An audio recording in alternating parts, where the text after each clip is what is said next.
So let me add my welcome to all the others you've received, and especially if you're new with us here at Washington Heights, we're delighted that you have chosen to join us. We are in a series that we began a couple of weeks ago entitled Stranger Things, and maybe you already knew this, but there are some strange things in the Bible, and we're not just looking at those stories as they unfolded so many years ago, but we're also trying to understand what do those stories back then have to do with people who are living here and now. How do they relate to us? And today our message is entitled Show and Tell. Anybody remember show and tell back in the day in school? And I think they still do all of that. And because we're doing Stranger Things, it made me Google a little bit of the strangest things that kids have ever brought in for show and tell. And there are some teachers who shared some of those. Let me just read a couple to you. Teacher said a second grader brought a dummy grenade in for show and tell. The school ended up calling the bomb squad and his mom. I don't think that ended well. Another teacher said a third grader brought in what she thought was an empty hornet's nest. Turned out it wasn't. And that was not a pretty picture. Elementary schooler innocently brought in his mom's crack pipe for show and tell. Mom was later arrested that day for drug possession. Teacher says one student brought in his imaginary friend to school for show and tell. Pillowcase brought in by another one had a live snake inside that immediately started to fight the guy who brought it and got loose in the room. That's going to be fun. This is my favorite one, though. A boy takes out his glass eye to show the class. Teacher says 2 students fainted. Many were crying, and a few sat in awe and wonder. And that's just kind of how it is.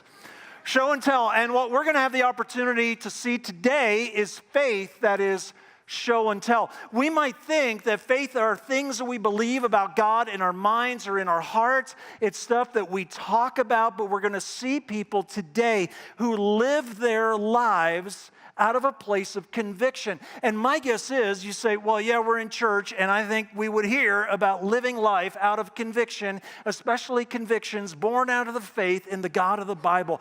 But it is a lot easier said than done. Because you know what happens in everybody's life in different ways? We all face important points of decision.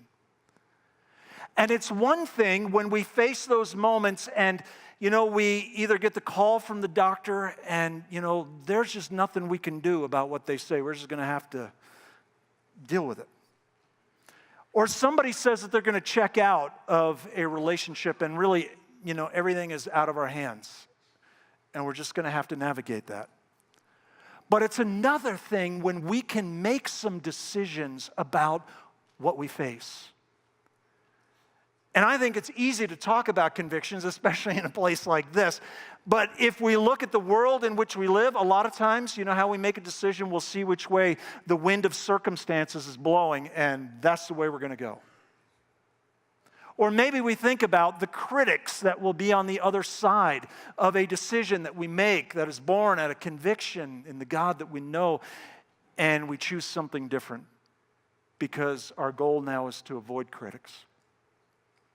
Maybe sometimes we just choose the easiest path. And we think, well, the path of least resistance must be the best because it's going to inflict the least amount of hardship, the least amount of conflict, the least amount of stress.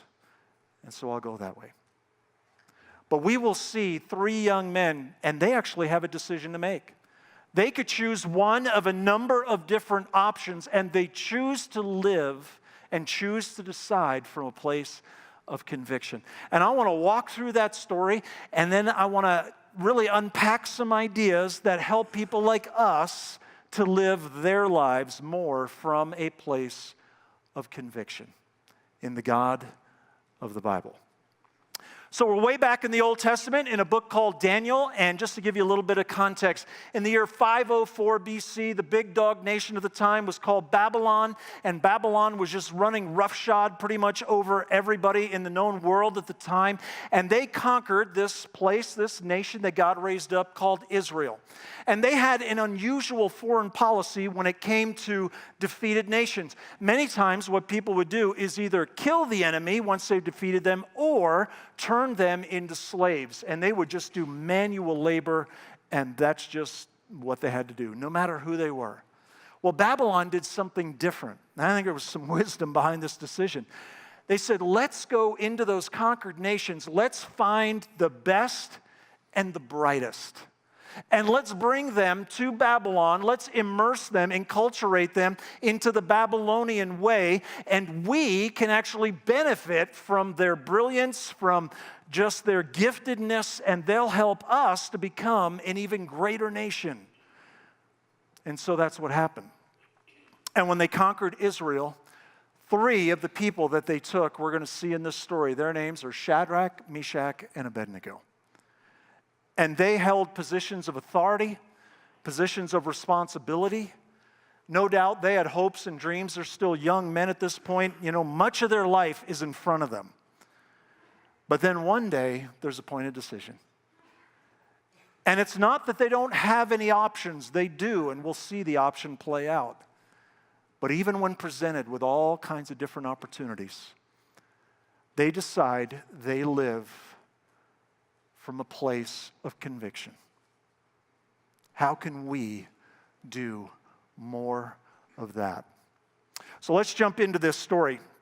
Nebuchadnezzar is the king of Babylon at the time, and he brings all these people from all these different nations, and he's okay with people bringing their gods along with them from all these different places. But one day he decides, I want to make sure that everybody, we're a very diverse group, and we brought them in from conquered nations. I want to make sure that everybody knows that I'm the man. And so here's how we can prove that I'm the man to everybody. I'm going to build this big statue, 90 feet tall, of myself. And then I'm going to bring everybody to this giant plane, and this is going to be like the halftime show at the Super Bowl, and U2 is going to be over on the side, and they're going to, get ready to play a song. And as soon as U2 plays, everybody needs to bend the knee as a way of showing that they are subservient to me.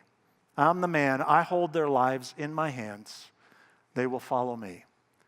And so here's the day when it happens, and U2 plays, and everybody bends the knee except for 3 guys, Shadrach, Meshach, and Abednego.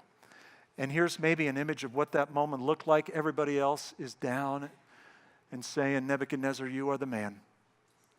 3 guys say, no, he's not the man. We will only bend the knee to one. And it is the God that we have encountered, the God that we follow. And so in this moment, they decide, just can't do that. And right, they have an option.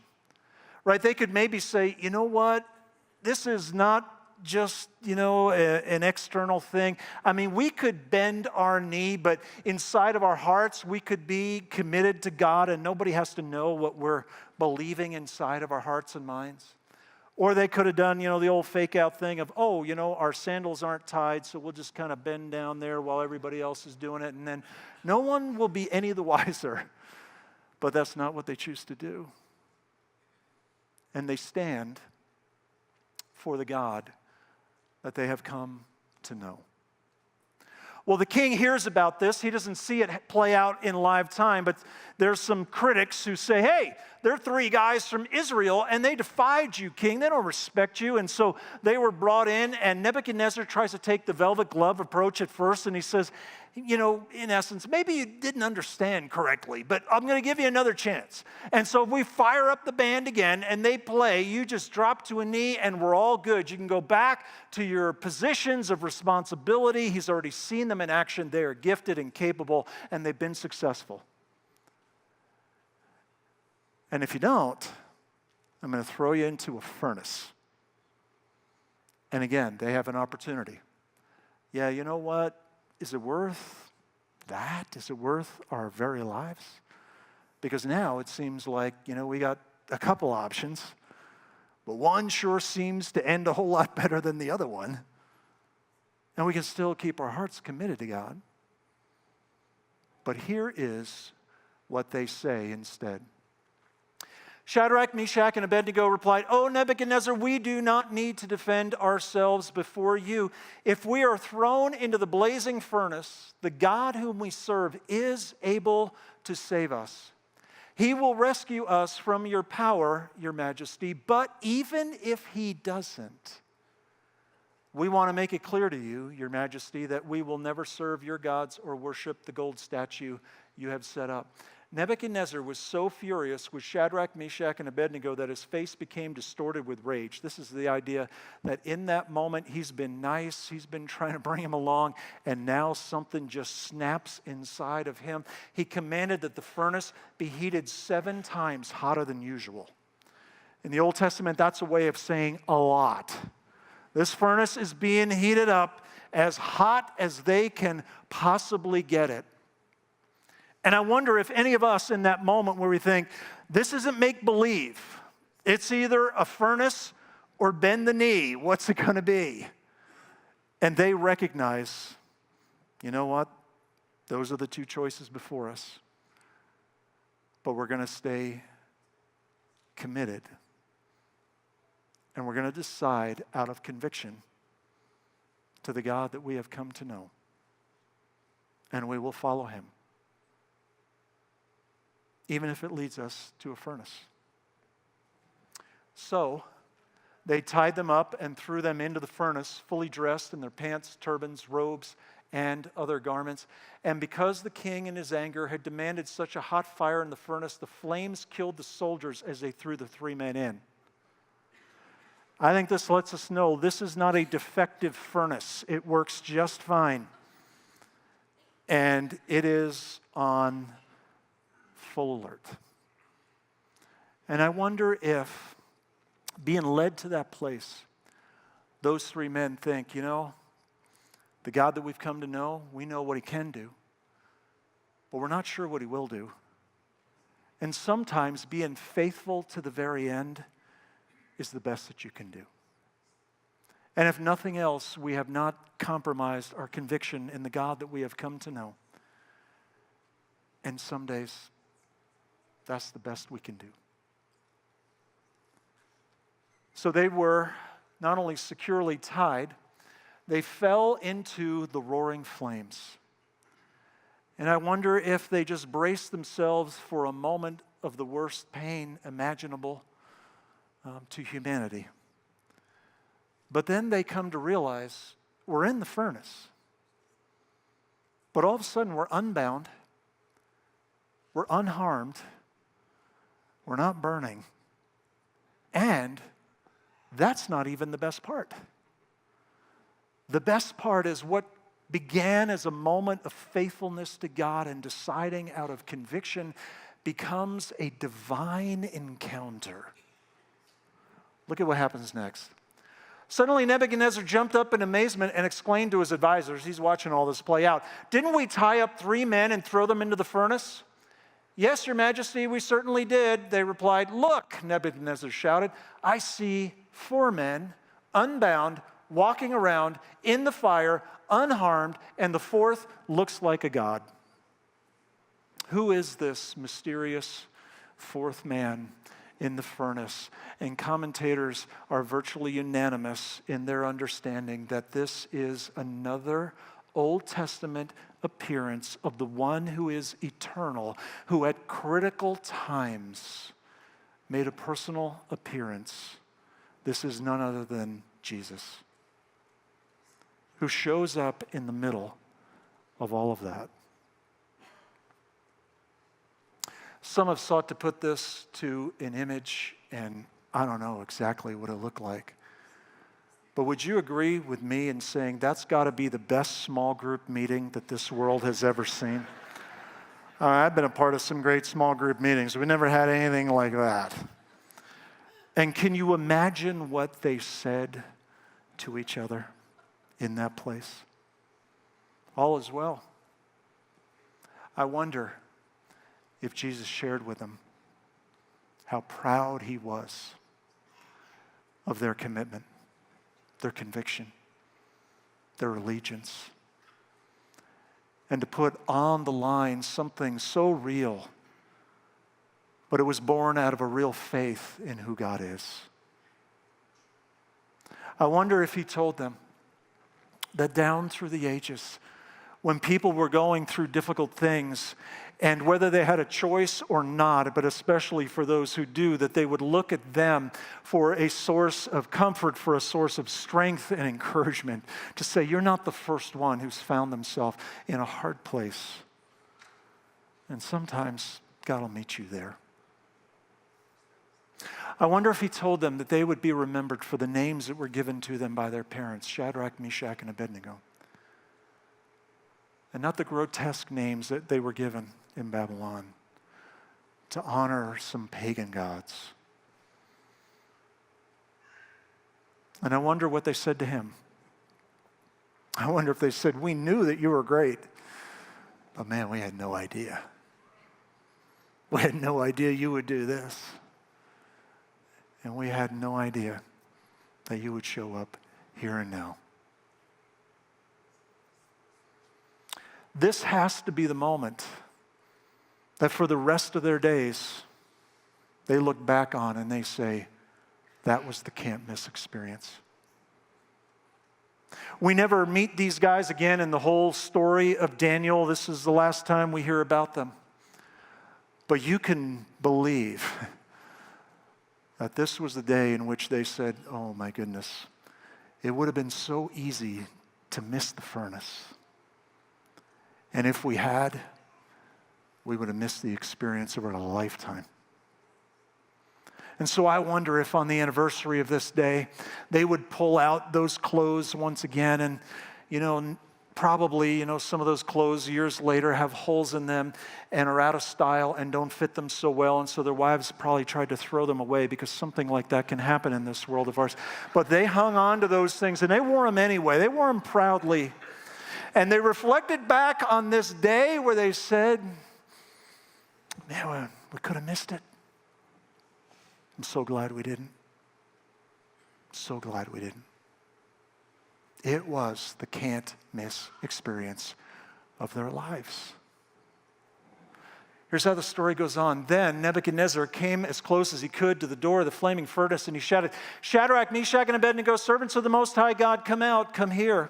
So Shadrach, Meshach, and Abednego stepped out of the fire. Then the high officers, officials, governors, and advisors crowded round them and saw that the fire had not touched them. Not a hair on their head was singed, and their clothing was not scorched. They didn't even smell of smoke, and that is to convince us of how miraculous this event really is. Even the details are a miracle. Then Nebuchadnezzar said, praise to the God of Shadrach, Meshach, and Abednego. He has sent his angels to rescue his servants who trusted in him. They defied the king's command and were willing to die rather than serve or worship any god except their own God. Therefore, I make this decree. This is like a king's way of saying, new rule coming now. The old rule wasn't a very good rule. Who made that rule? Oh, it was me. Never mind about that rule. That was a bad rule.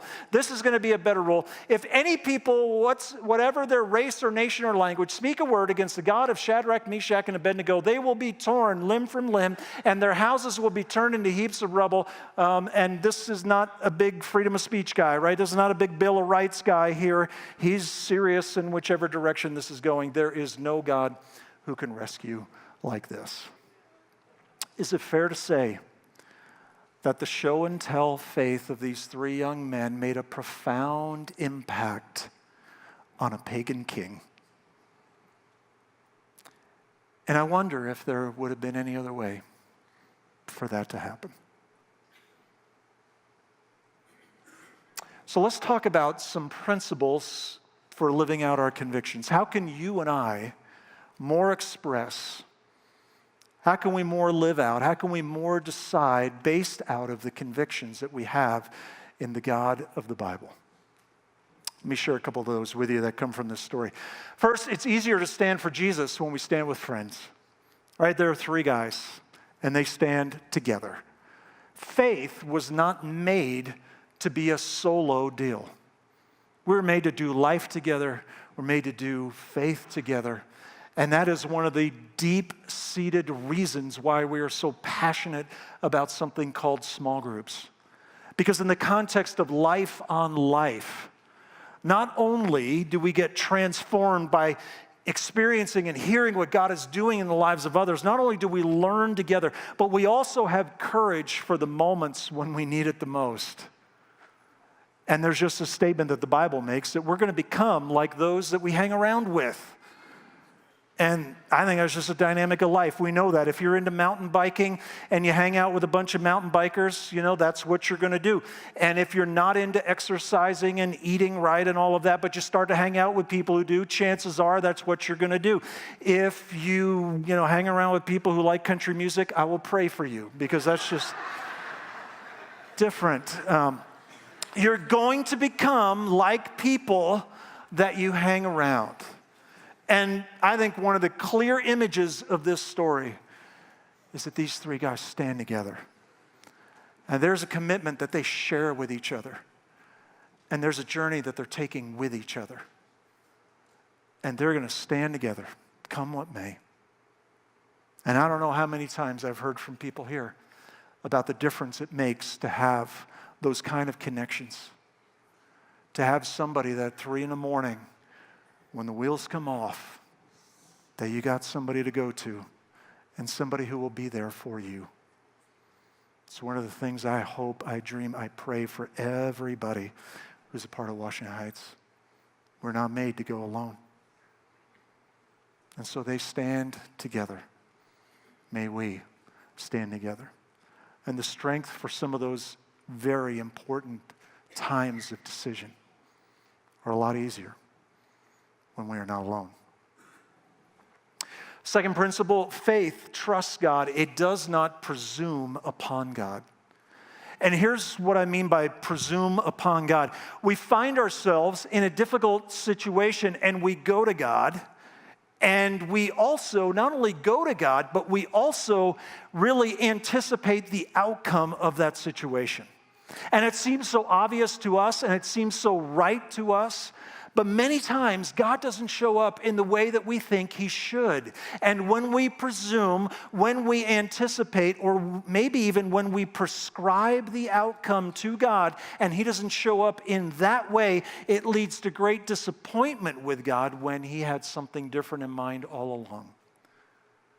There's a phrase that's been out for a while in our culture, and I've said it for a long time. I have more and more of a problem with it as time goes on, and I'm sure you've heard of it. WWJD, what would Jesus do, right? We've all heard that. And here's my growing conviction. We don't know what Jesus would do most of the time. You look at the life of Jesus that's recorded for us in the Gospels.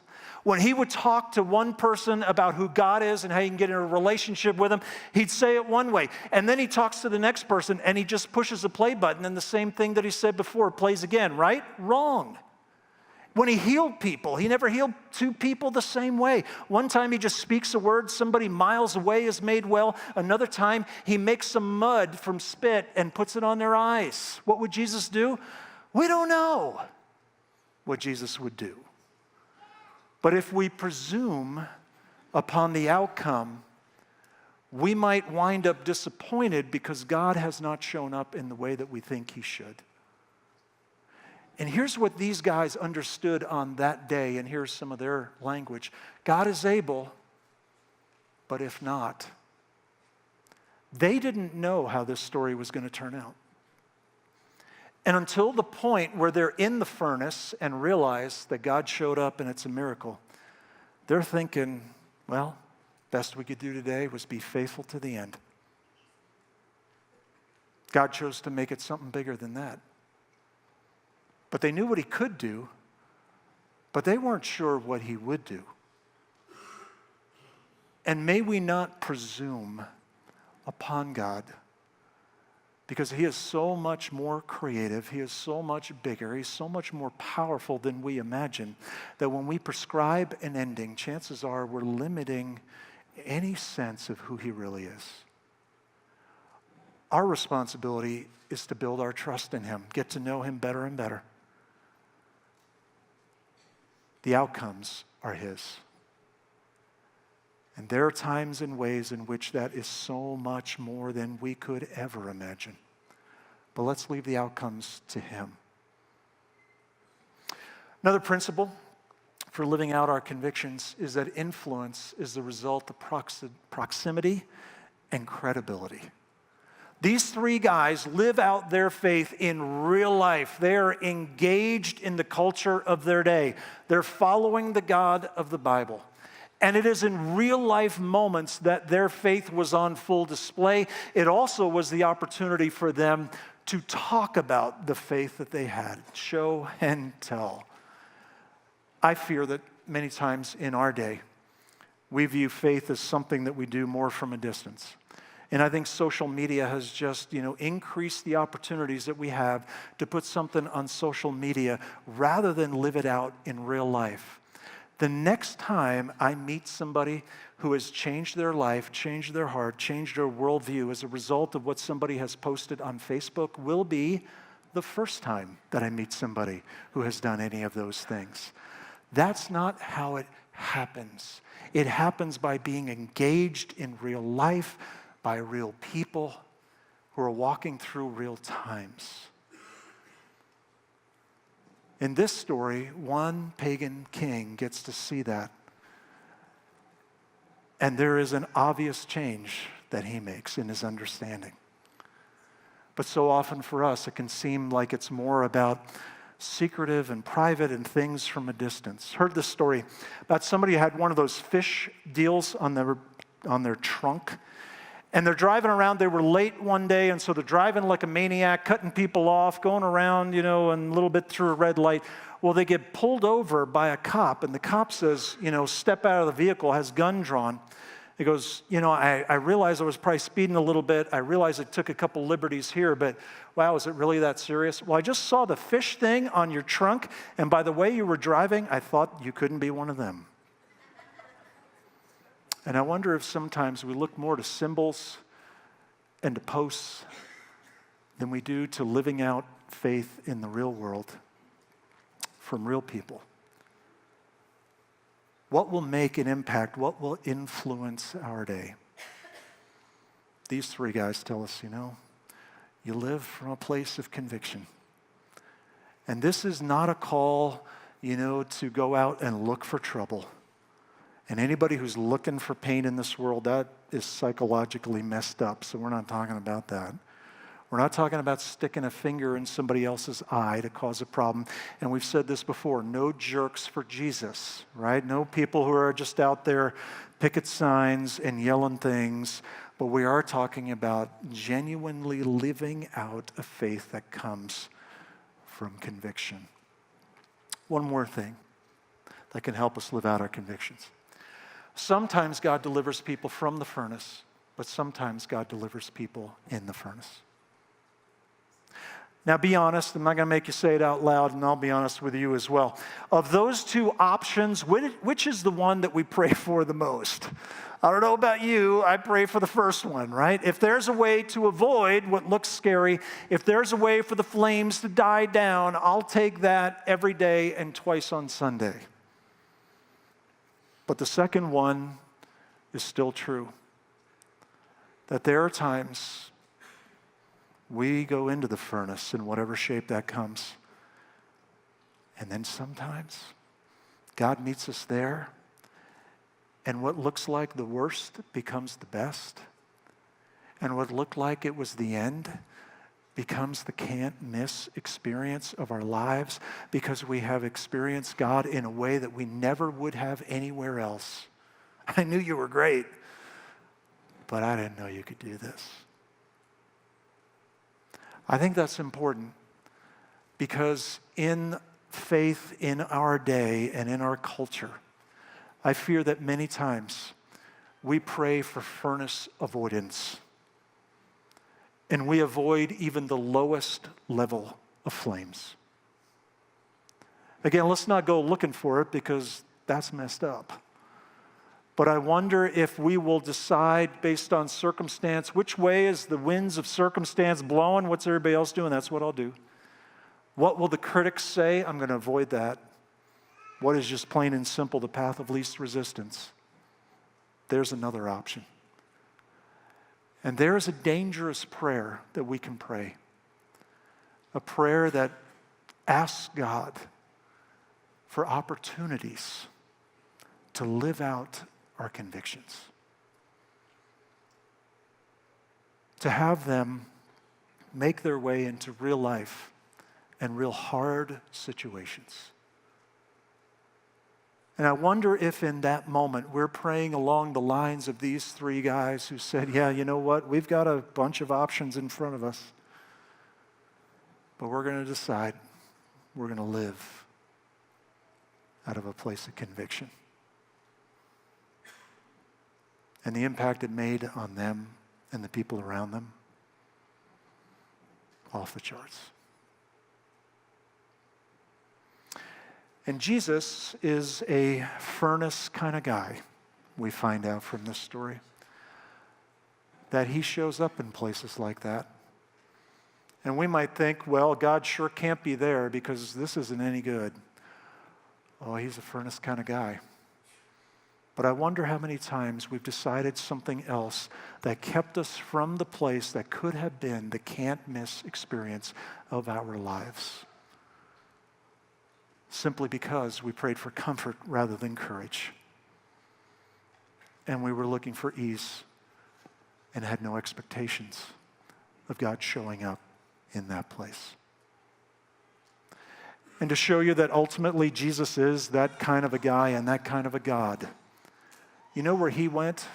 Only this time he didn't go with us. He went all on his own. He went to the most dangerous place of all. He took on sin and death. And he did battle with what frightens us the most. And he came out alive and well. And he invites us to put our hope and our trust in him. Enter into a relationship together with him. And inside of that relationship, there's a journey where we don't always get the script ahead of time of how it's going to turn out. But we have the opportunity to follow God in real ways. And see that he is even bigger and better than we ever thought. I'm going to invite you to bow your heads together with me.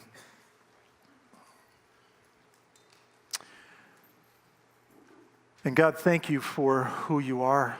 Thank you for the ways in which you work. And we were singing it just moments ago that you, Jesus, are our living hope. God is not just ideas or a faith that is born out of values. It includes all of that. But there's a living God, a real being, who is greater than we can even imagine, and who has stooped down into this world to make himself known to us and to throw open the doors to a relationship with him, so that anybody who is here can come. And it's your doing, not ours. It's not because we're worthy, it's because you are.